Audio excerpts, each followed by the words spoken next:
नमस्कार दोस्तों। आज हम लेकर आए हैं जीवन साथी का पार्ट 2। इससे पहले अगर आपने जीवन साथी का पार्ट 1 नहीं देखा है तो वह मैंने डिस्क्रिप्शन में डाल दिया है, आप देख लीजिएगा। सम्मेलन से मिली पत्रिका में वंदना का पता मिल गया। फोन पर मिलने का स्थान और समय तय किया गया। दोनों परिवारों के बीच बातें हुई। कुछ समय कुबरेले जी और वंदना ने साथ व्यतीत किया। एकांत पाते ही कुबरेले जी ने ध्यान से वंदना को देखा। वे निर्मेश ताकते रह गए। तरीके से उसने साड़ी बांध रखी है। उसका साइड फेस देखकर तो वे और भी चौंक गए। हूबहू सुनीता जैसा चेहरा, वैसी ही कांति, वैसी ही शांति लिए उन्होंने उसकी चुप्पी तोड़ने के लिए बात करना शुरू किया। वंदना के एक एक शब्द कुबरेले जी के जहन में उतरते जा रहे थे। विवाह के लिए रविवार का मुहूर्त निकला। विमला ने अप्पू अमिता को फोन लगाया। हाल समाचार लेने के बाद विमला ने अप्पू से कहा, मैं सोचती हूँ भैया विवाह कर ले तो अच्छा है। इस समय उन्हें एक हमसफर की सबसे अधिक जरूरत है। पापा की शादी की बात सुनकर अप्पू चौंक गई और बोली, ऐसी भी क्या जरूरत पड़ गई? इतने साल गुजार दिए, अब कौन सा पहाड़ टूट पड़ा है जो इस उम्र में शादी करना चाहते हैं? अमिता को फिर से समझाते हुए विमला बोली, भैया बहुत अकेलापन महसूस करते हैं। कोई उनकी देखभाल करने वाला नहीं है। वह तो कोई अपना ही कर सकता है। ऐसे में तुम्हें या मुझे किसी को भी इतनी फुर्सत कहाँ है कि उनकी देख रेख कर सके। इसीलिए मैंने बहाने से भैया को जयपुर बुलाया है। यहाँ वृद्ध महिला पुरुष का सम्मेलन था। हम लोगों ने आग्रह करने पर भैया को एक महिला पसंद भी आई है। मुहूर्त के मुताबिक अगले रविवार को दोनों का गठजोड़ है। अमिता बौखलाकर बोली, बुआ जी आप क्या कर रही हैं? भला इस उम्र में भी कोई शादी करता है क्या? अब तो भगवान का भजन करने का समय है। क्या इस उम्र में भी उन्हें पत्नी की आवश्यकता है? देखो अप्पू, भैया बड़ी मुश्किल से माने हैं। तुम सहमत हो जाओगी तो भैया का एकाकी जीवन समाप्त हो जाएगा। मैं व तुम दोनों ही उनकी देखभाल नहीं कर पाते। ऐसे में उन्हें एक साथी की जरूरत है जो उनके अकेलेपन को भर सके। उधर से कोई आवाज नहीं आई।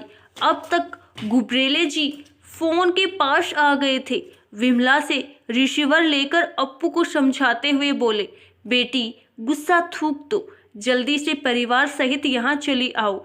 दूसरी ओर से आवाज आई, पापा मैं आपसे बात नहीं करना चाहती। इस उम्र में शादी का शौक आया है आपको? कहकर अप्पू ने फोन रख दिया। गुबरेले जी कश्मकश में पड़ गए। वह एक रिश्ता तोड़कर दूसरा जोड़ना नहीं चाहते थे। बच्चों की खातिर ही तो उन्होंने अब तक अपने बारे में नहीं सोचा था। अप्पू को जब भी जरूरत पड़ी वह उसके हर फैसले में साथ खड़े थे। उसने अंतरजातीय विवाह किया, बावजूद उसके उन्होंने जाति बंधन की दीवारें खड़ी नहीं की। यह सही है कि एकाकीपन अब सहा नहीं जाता। अकेलापन काटने को दौड़ता है। घड़ी की सुइयां ठहरी हुई सी प्रतीत होती है। सबसे बड़ी बात तो यह है कि कई बातें ऐसी होती है, कुछ दुख दर्द ऐसे होते हैं जिन्हें जीवन साथी के साथ ही बांटा जा सकता है। कुछ देर तक वे हताश होकर बैठे रहे। उन्होंने हिम्मत जुटाई और अपने दोस्त जीवन लाल को फोन लगाकर गठजोड़ की खबर सुनाई। दूसरी तरफ एकदम सन्नाटा छा गया। घुबरेले जी सोच रहे थे जीवन लाल उन्हें बधाई देगा तो वे कहेंगे अब तू भी जल्दी से खुशखबरी सुनाना, लेकिन उसने भी रिसीवर रख दिया। उन्हें एक बार फिर से लगने लगा कि वे गलत फैसला ले रहे हैं। सब लोग क्या सोचेंगे, मेरा मखौल उड़ाएंगे। रात भर उनके मन में द्वंद्व चलता रहा।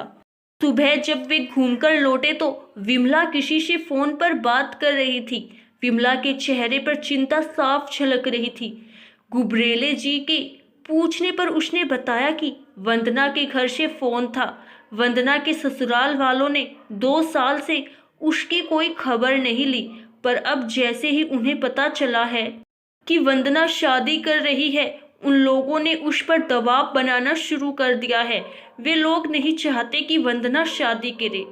गुबरेले जी नहीं चाहते थे कि इतनी विसंगतियों से शादी हो। उन्हें लग रहा था कि अब शादी नहीं होगी। इस विचार के साथ ही उनके मन का द्वंद्व भी खत्म हो गया। शाम को वंदना संगीता के साथ उनके घर आई। वंदना के चेहरे पर चिंता साफ झलक रही थी। कुछ देर वातावरण में खामोशी छाई रही। बात संगीता ने ही शुरू की। विमला की ओर देखते हुए वह बोली, मौसी जी आज सुबह से ही परेशान है। इनके ससुराल वालों को इनकी शादी की भनक लग गई। सुबह वहां से धमकी भरा फोन आया था। थोड़ी देर रुककर वह फिर बोली, दरअसल इनके देवर इनसे शादी करना चाहते हैं। वे तलाकशुदा है। विमला कुछ सोचते हुए बोली, यह तो और भी अच्छी बात है। ये उसी कुटुंब में अपने आप को जल्दी एडजस्ट कर लेंगी। इस बार उत्तर वंदना ने दिया। बड़े ही संयत किंतु सहमे स्वर उसके मुंह से निकले। वो मुझे नहीं, मेरी संपत्ति हड़पना चाहते हैं। सुबह तो उन्होंने यही कहा, जो कुछ तुम्हारे नाम है हमारे नाम कर दो, फिर चाहे ब्याह रचाओ या किसी के भी साथ मुंह काला करो। एक सन्नाटा सा छा गया वहां। किसी को समझ नहीं आ रहा था कि क्या करें। आगे की कहानी सुनने के लिए कल अंतिम भाग जरूर देखिए। धन्यवाद।